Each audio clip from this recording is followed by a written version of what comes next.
Of course, we are realistic about what we confronted with, and that's why it is the collective view of the NEC that we must continue to have that engagement.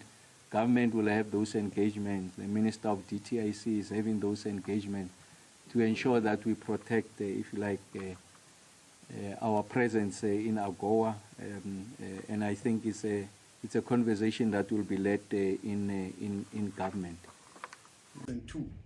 And with regards to whether we will now consult with the DA on South Africa's foreign policy, we have stated it from the beginning of our term that our foreign policy is informed by the Constitution, is informed by the National Interest Document, is informed by the Foreign Services Act, and it is also informed by the National Development Plan.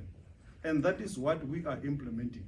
We are not implementing something out of the laws of this country, which is not mandated and which is not policy. So invariably in that conversation, we did have an extensive reflection on the flurry of executive orders coming from out of the US. And our view is the following, is that it is not our intention to prescribe on the foreign policy of sovereign jurisdictions. So whatever the determination that is made by the Trump administration, it's a function of their own domestic considerations. But as the ANC, we are of the opinion that we must continue to engage with the Trump administration, because it's in our interest as the second trade partner to South Africa.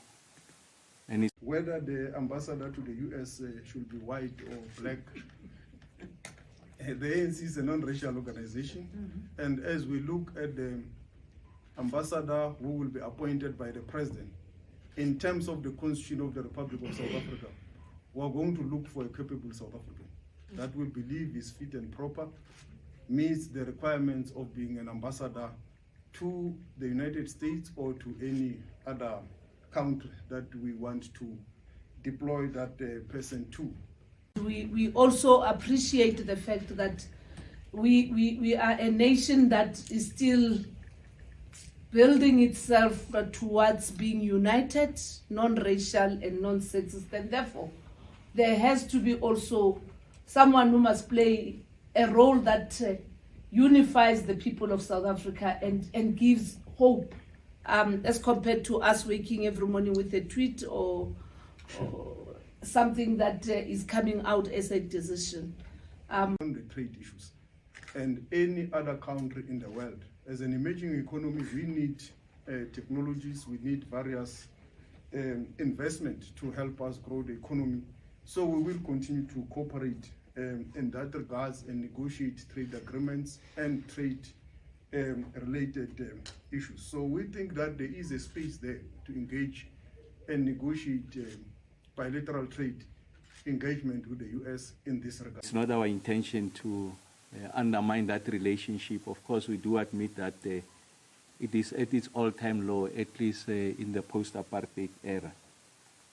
And of course, the counsel was that the president will, at the right time, as he determines, find a way of ensuring that we continue to have a channel and a path of engagement with the US administration.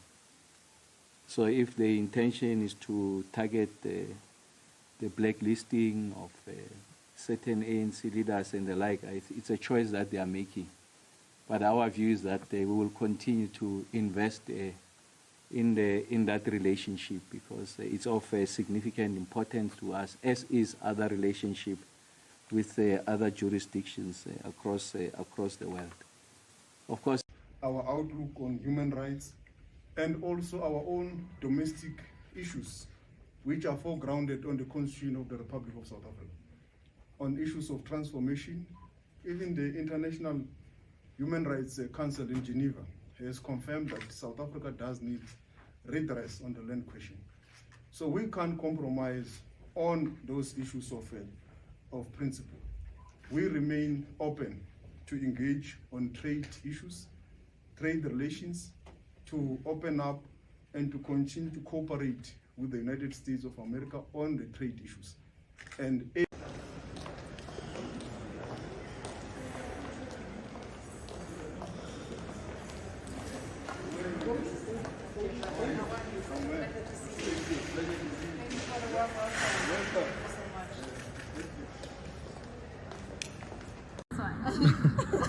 And he did. He just looked at him. Just saw Sasha. When he was the president. What was Can I ask you some questions?